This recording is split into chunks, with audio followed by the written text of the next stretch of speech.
Dans le milieu de la spiritualité, il y a un élément qui est le grand diable, qui est ce qu'il faut abattre, il faut le tuer, il faut s'en débarrasser. Cet élément-là, c'est l'ego. Et après avoir fait le tour, avoir exploré certaines zones, j'ai cru au début effectivement que l'ego était quelque chose à abattre. Et puis, je me suis ravisé. Et la question est de savoir, est-ce qu'il faut tuer l'ego? On va essayer d'y répondre dans cette vidéo. Bonjour à toutes et à tous, bienvenue pour une nouvelle vidéo, un nouveau partage sur la source intérieure. Et comme d'habitude, je me répète, n'hésite pas à t'abonner à la chaîne ou à rejoindre la chaîne en tant que membre. L'ego est donc un point, un élément, un terme très présent, alors non seulement dans la spiritualité, mais aussi dans la psychanalyse, dans la psychologie, développement personnel, etc. Lorsque l'on va dans ce domaine-là, il est toujours bon que la personne qui va en parler donne sa définition des choses. Parce que définir ce qu'est l'ego, l'âme, la conscience, et toutes ces choses-là, c'est toujours délicat, c'est toujours compliqué de le définir, parce que c'est tellement vaste. Donc il faut que la personne qui en parle donne sa définition des choses, et une fois qu'on a sa définition, on peut comprendre son raisonnement et sa réflexion. Voilà, ça permet de parler avec le même langage que la personne. Donc pour moi, et selon moi, l'ego, qu'est-ce que c'est? Qu'est-ce que l'ego? L'ego, c'est l'identité que l'on se donne, que l'on a, que l'on reçoit, que l'on subit, que l'on a par défaut dans le monde lorsque l'on rentre dans la matière, lorsqu'on est incarné. Et cette identité, elle nous est donnée par quoi? Elle est forgée par notre vécu. Elle est forgée par nos expériences, nos rencontres, nos apprentissages. Et quand je parle d'apprentissage, c'est l'apprentissage de la vie, l'apprentissage par les expériences, par les erreurs, par les rencontres que l'on a fait, les expériences, ça peut être l'apprentissage culturel, social, éducatif, familial, etc. Et toutes ces choses, tout ce que l'on va vivre, tout ce que l'on va lire, tout ce que l'on va entendre, tout ce que l'on va sentir, voir, dire, tout ce que l'on va capter par nos 5 sens, entre dans le psychisme, on va dire l'intellect, le mental, ces choses-là, et tout ça fait une construction. On se construit là-dessus, et c'est ce qui construit, en tout cas, dans une première phase, l'ego. Et donc, l'ego a une identité qu'il transmet d'une façon ou d'une autre à la conscience, et donc la conscience et l'ego ne font plus qu'un. Et donc, je suis ces choses-là. Je suis cette construction, je suis comme ci, je suis comme ça, je suis on va dire par exemple, je suis policier, je suis boulanger, tu vois, au lieu de, j'exerce la profession de. En même temps, oui, ça va, tu joues sur les mots et tout, mais l'idée c'est un petit peu ça. Je suis marié, je suis célibataire, je suis quelque chose, je suis ci, je suis ça, en fonction de ma situation. Je suis pauvre, je suis riche, etc. Indépendamment des choses qui sont, alors pas fatales, mais comment dire? En fait, tout est lié, on est totalement identifié à la matière. Et ce qui est logique, puisqu'on vit dans un monde incarné, dans le monde matériel. Donc, c'est, entre guillemets, normal dans le développement. Donc maintenant, quand on rentre, on voit que les choses que l'on a appris, que l'on a reçues, la construction de l'ego porte des incohérences. Et tant que l'ego a une cohérence, c'est-à-dire tant que l'ego est dans son confort, tant que l'ego, on va dire, est dans un milieu, dans un environnement, dans des circonstances qui lui sont favorables, qui lui sont cohérentes avec sa construction, ma foi, la vie est belle. Enfin, la vie, tout va bien, toi, pas de problème existentiel, on va dire. Donc, on continue notre bonhomme de chemin comme ça, et puis tout se passe bien, quoi, entre guillemets. Et arrive le jour où, alors ça on va dire c'est comment dire, c'est très particulier dans le sens où chaque personne est très différente, ça se manifeste de plein de façons, mais grosso modo,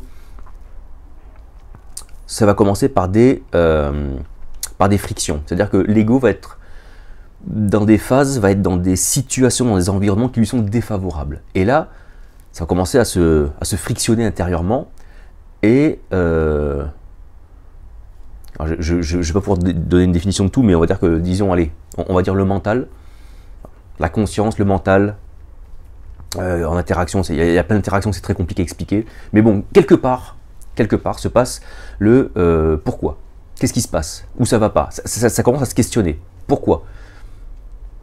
Pourquoi? Et ça continue à chercher dans l'extérieur. Et c'est comme ça qu'on peut tourner en rond, qu'on peut trouver des dépressions, des troubles psychologiques, etc. Parce qu'on cherche toujours à l'extérieur une réponse à une incohérence intérieure qui est nourrie par l'extérieur. Tu vois un peu le truc? Il y a une espèce de cercle vicieux là-dedans. On se nourrit de l'extérieur, on se rend compte qu'à un moment donné, ça va plus ensemble, ça crée un décalage. Et ça, c'est typiquement, ça c'est le genre de truc qui se règle par qui peut se régler par des thérapies, des choses comme ça. On va remettre certaines choses en cohérence, on va réajuster quelques réglages à l'intérieur, et on va mieux. Là où ça se passe beaucoup plus violemment, c'est lors de un déclenchement, comment je pourrais dire ça, un sursaut de l'âme. Le sursaut de l'âme, c'est quoi? C'est que c'est comme si la conscience, qui était ce qui nous permet de prendre la réalité des choses, se disait, attends, au bout d'un moment, elle en a marre d'aller chercher dans l'ego, elle en a marre d'aller chercher dans le psychisme, elle en a marre, il y a un truc qui va pas, et puis il y a comme à l'intérieur, comment le définir, on ne sait pas, à l'intérieur, il y a comme une étincelle, un flash, et elle dit, et la conscience comme ça se dit, ah putain, attends, je crois que j'ai vu un truc à l'intérieur de moi, à l'intérieur, tout au fond, j'ai vu un truc nouveau, où il y aurait des informations, une énergie, un souffle, il y a un truc. Et c'est là où on va commencer à basculer. Et donc, c'est là où va se situer la mort à soi-même, et c'est là où va se situer en fait tout simplement la mort à l'ego. Tout simplement pourquoi? Parce que la conscience ne va plus nourrir son identité par rapport à l'ego, qui était la construction par rapport aux choses extérieures, mais elle va commencer à venir se reconstruire, se restaurer dans l'âme. L'âme qui contient le divin, les informations divines, toute la grande harmonie, la grande cohérence universelle, etc., etc., tu vois. Et donc forcément, comme elle goûte à de la cohérence, c'est trop bon. Mais il y a cette phase-là où tu as l'âme et l'ego, si tu veux, qui viennent un petit peu se frictionner. Il y a comme un remplacement de personnalité, un remplacement d'identité. Et c'est ça la mort à soi-même, c'est-à-dire que je meurs à l'ego, c'est-à-dire que je tue mon identité égotique au bénéfice, au profit de mon identité divine, qu'on pourra appeler le Christ. Puisque le Christ, c'est la rencontre entre l'homme et le divin. Ou la retrouvaille plutôt entre l'homme et le divin, je dirais. Et c'est que dans un premier temps, quand j'ai découvert l'intériorité, que j'ai effectué cette mort à moi-même, je me suis dit, en fait, l'ego, c'est le gros méchant, c'est un gros salaud, tu vois. Et donc, on va tuer l'ego. Donc je me rends compte qu'en fait, on ne peut pas tuer l'ego. L'ego est là, on est dans un monde, on vit une vie, hein, qui est confrontée à la matière, qui est confrontée à l'extériorité. Tu regardes autour de toi, tu as des gens, tu as des maisons, tu as des organisations, des pensées, des traditions, tu as une vie matérielle autour de toi. Tu peux pas la nier, ou alors tu vas te foutre, je sais pas moi, dans un bunker ou je sais pas quoi. Mais comme tu es censé être la lumière du monde, tu restes dans ce monde, tu es là pour lui en fait, tu fais partie de lui. Et donc tu reçois toujours des informations de l'extérieur. Maintenant l'ego, je ne pense pas que ce soit ça. C'est-à-dire que les informations de l'extérieur sont juste on s'en sert pour vivre, pour interagir finalement avec lui. J'ai déjà fait des vidéos là-dessus, les 5 sens, tu les prends, ils sont comme mis en harmonisation avec l'identité divine, et en fait les 5 sens, ils ne sont plus tes maîtres, mais ils deviennent tes outils, en fait. Tu vois, tu n'es plus esclave de tes 5 sens, mais tu deviens maître de tes 5 sens. Et c'est là où tu maîtrises ton interaction avec le monde au lieu de la subir. Et donc l'ego, qu'est-ce qu'il devient? Eh bien, l'ego, là, quand on parle de mort à l'ego, on parle de la mort, de la fin, pareil, de l'emprise de l'ego par rapport à toi. C'est-à-dire que cette identité-là, elle disparaît. Ce n'est plus ça l'ego. Pour moi, l'ego aujourd'hui, l'ego est le défenseur. Ben, c'est pas que c'est un défenseur, c'est-à-dire que c'est l'identité, entre guillemets, on va dire animale. l'identité physiologique. C'est-à-dire que c'est l'identité corporelle, charnelle, purement charnelle. Et on va dire, oui, bah du coup, la chair, le charnel, c'est dans les milieux religieux, c'est diabolique, c'est caca. Même chez les gnostiques, hein, ils en veulent pas, ça. Alors, tu vis avec, mec. À un moment donné, hein, tu vas pas te transformer en Casper le petit fantôme, tu vas pas traverser les murs, hein. T'es en chair, bon. L'ego est donc cette fin d'identité incarnée qui, du coup, se défend de son existence. Et du coup, si je devais faire un gros raccourci, aujourd'hui, je dirais que, je dis aujourd'hui, je dirais que, parce que demain ça a évolué, tu vois, mais ça, je dirais qu'aujourd'hui, l'ego pour moi, c'est ce qu'on appellerait l'instinct de survie. C'est-à-dire qu'il c'est-à-dire qu'il ne défend plus seulement lui-même, mais il défend tout. C'est-à-dire qu'il défend, il est cette identité encore corporelle, incarnée, etc., donc l'instinct de survie, et en même temps, il dit, mais en fait, comme je suis un défenseur, en fait, c'est un peu comme un soldat à qui on lui a réattribué une nouvelle mission. Il avait la première mission qui était de se défendre lui-même, et comme la conscience était confondue avec l'identité de l'ego, ben, il défendait tout, en fait, dès qu'on touchait un truc, il défendait tout, tu vois. Et là, il se met au service de l'âme. Il est un peu comme un défenseur. C'est lui qui va pouvoir te protéger, par exemple, de relations toxiques, de mauvaises fréquentations, de trucs, ça va pas être bon pour toi, tu vois. Et en fait, pour moi, il est un outil divin. C'est-à-dire qu'il a été donné, c'est un don, l'ego est un don qui était donné. Maintenant, il faut pas, comme les 5 sens, mais comme tout le reste, c'est des dons, ça. On a été construit comme ça par le divin. Quand c'est incarné, tout cela était des dons, hein, des outils pour. Le problème, c'est que, ayant perdu notre royauté, c'est-à-dire ayant perdu notre autorité sur ces choses-là, on en est devenu des esclaves. Et ces choses-là nous ont commandés. Et en retrouvant notre nature divine, on récupère notre statut de roi, de reine, le Christ, le Messie, c'est ça que raconte la tradition biblique. On récupère ce statut-là, on récupère notre position, et on redevient chef, on revient avec une autorité sur ces dons-là. On récupère ces dons qui sont maintenant des outils, et non plus des choses comme qu'on subirait. Voilà. Donc, faut-il tuer l'ego dans un premier temps? Oui, mais non. C'est-à-dire que ne cherche pas à tuer l'ego en disant j'ai l'ego en moi, il faut tuer, et puis je vais commencer à renoncer à tout ce que je peux ressentir, etc. Ouais, toi, je sais même pas quoi dire, ça veut rien dire. Ensuite, il y a des choses, tu vas connaître peut-être des pratiques, on va t'enseigner des pratiques, on va te parler de choses qui vont te parler de la mort à l'ego, mais qui vont te vendre des pratiques qui vont le renforcer. Eh oui, parce que, voilà. Typiquement, tu as un tas de méditations qui renforcent l'ego. C'est-à-dire que tu as des tas de méditations qui sont sur l'observation de ce que je ressens.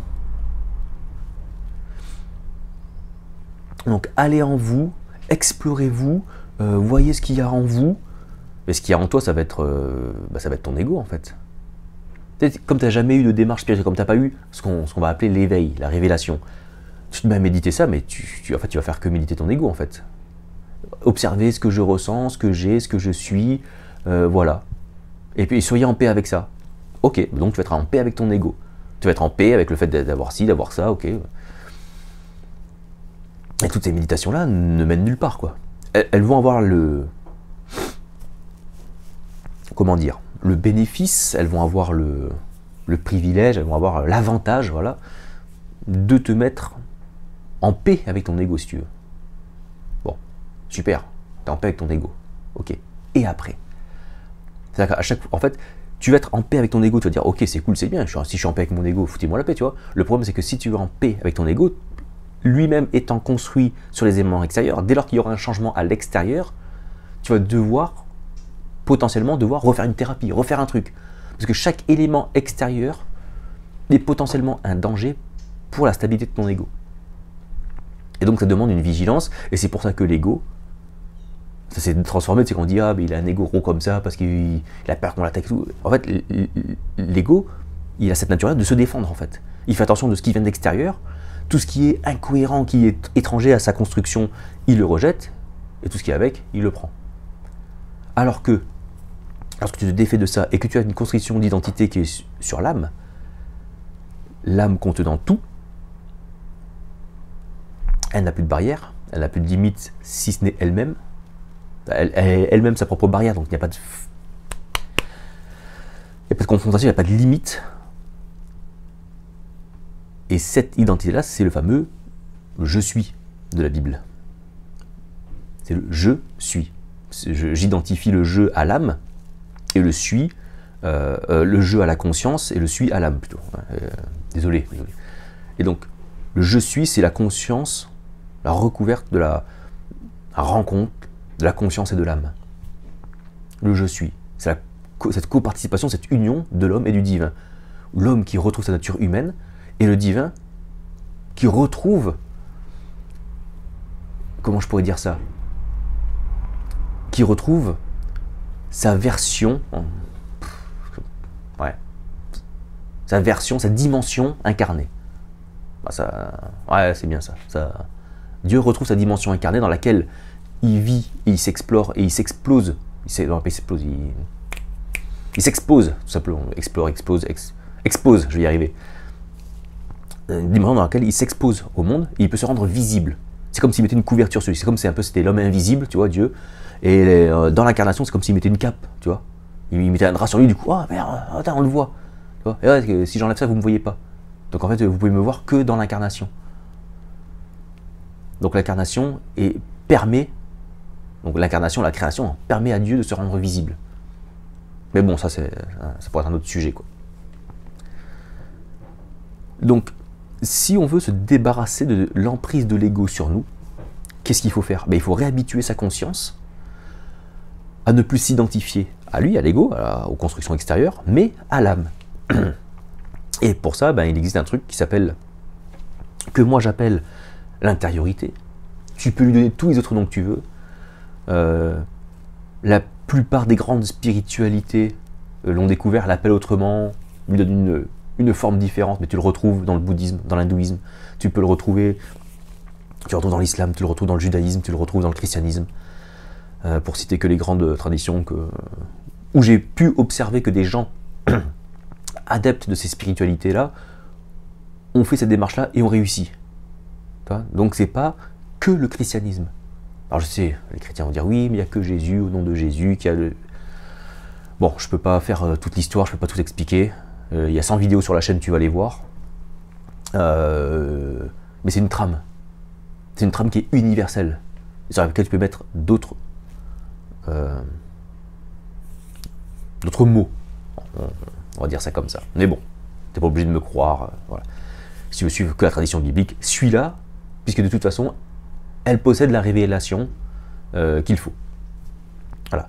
La spiritualité chrétienne détient, elle, en tout cas, ce qui permet, elle détient un enseignement qui amène cet éveil-là. Par contre, ce qui est beaucoup moins clair, c'est effectivement cette pratique spirituelle. En fait, pour moi, c'est ni plus ni moins que la prière. En fait, quand je parle d'intériorité, en fait, c'est la prière. Sauf que le mot prière a été tellement déformé, a été tellement mal utilisé, tellement incompris qu'on l'a complètement laissé. Enfin, aujourd'hui, la prière, c'est juste demander des choses. T'as une liste, comme au Père Noël, et puis tu demandes des choses. La prière, j'ai déjà dit dans plein de vidéos, si on prend l'enseignement de Jésus, prier, c'est slota. Slota, c'est capturer, piéger, saisir. Et même prier, c'est requêter. Requêter, c'est quoi? C'est aller chercher une information qui existe déjà. Je ne vais pas demander quelque chose de nouveau, quelque chose que j'aurais envie. Non, non, non. Je vais chercher quelque chose qui existe déjà. Donc, je vais aller chercher là le désir divin, ce qu'on appelle la volonté de Dieu. Voilà. Mais la volonté de Dieu, ça fait un peu... parce que Dieu... Non. En fait, quand on dit la volonté de Dieu, c'est... On va aller chercher ce à quoi aspire Dieu pour sa création. Mais ça, il faut s'y connecter. C'est-à-dire que cette information-là, elle y est, et il faut la voir, l'observer, la contempler pour la saisir et la matérialiser sur Terre. Et c'est ça, prier. Et ça, c'est l'intériorité. L'intériorité, c'est la prière. C'est un exercice de prière silencieuse, intérieure, qui, en fait, va réexercer notre conscience à faire ce qu'on appelle ce retournement, hein, à repentance, et on va dire, ok, on va t'exercer, tu ne vas plus te concentrer sur ton identité égotique, mais tu vas te concentrer sur une autre identité que tu peux avoir si tu vas te brancher sur l'âme. Et en fait, et ça tu le réalises techniquement, pratiquement, de façon très très pratico-pratique, en prenant conscience, donc ça demande un effort, ça demande l'effort de ne plus faire d'effort d'identification, c'est très paradoxal, mais c'est tellement évident en fait, quand une fois que tu l'as réalisé, tu te dis, ben, en fait c'est tellement évident. C'est la prise de conscience que cette identité-là existe déjà, et antérieure à celle de l'ego, et qu'elle est là, voilà. En fait, tu n'as pas cherché à te construire quelque chose, à vérifier quelque chose. C'est là. Et c'est cet abandon à cet état-là qui va lui permettre de renaître, en fait. C'est comme ce fameux lâcher-prise, si tu veux. Toi, une espèce de lâcher-prise à l'identité qui permet à cette identité qui a toujours été là, de remonter. Et elle remonte pourquoi? C'est comme si elle remontait par capillarité, toi. Il suffit que tu plonges dedans et puis hop là, elle remonte. C'est comme si, tu vois, elle était dans une tasse, ta conscience, c'est un morceau de sucre, paf, tu poses dedans et ça remonte tout seul. T'as rien à faire. Tu la touches et elle monte, elle t'inonde. C'est tout ce que tu as à faire. Et l'ego reste, c'est un peu comme comme je disais dans la vidéo, c'est un peu comme un instinct de survie, c'est un peu un défenseur de l'existence finalement. Finalement, c'est un bon gars, l'ego. C'est un bon soldat. Il fallait juste lui donner, faut juste lui redonner sa lettre de mission initiale en fait. Voilà. Mais au départ, c'est vrai que l'ego paraît pour le grand méchant, parce que c'est lui on est sous son emprise, on ne comprend pas quoi.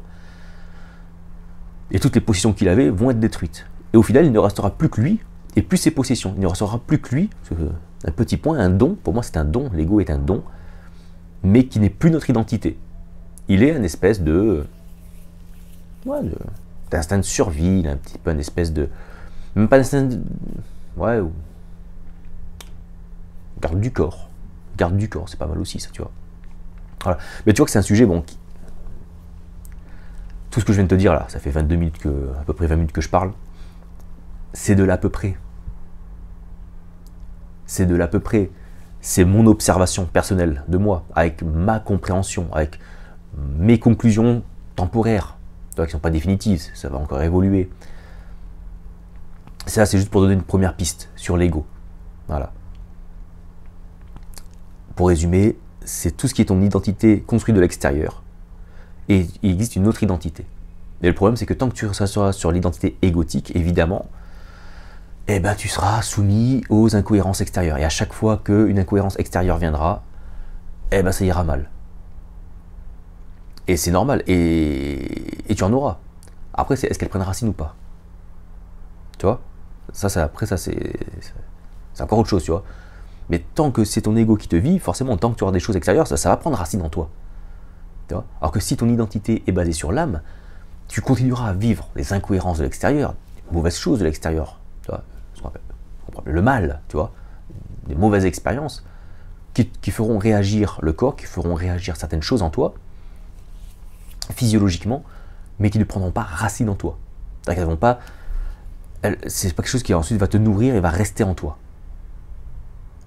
Et sur laquelle tu pourrais développer encore une autre part d'identité.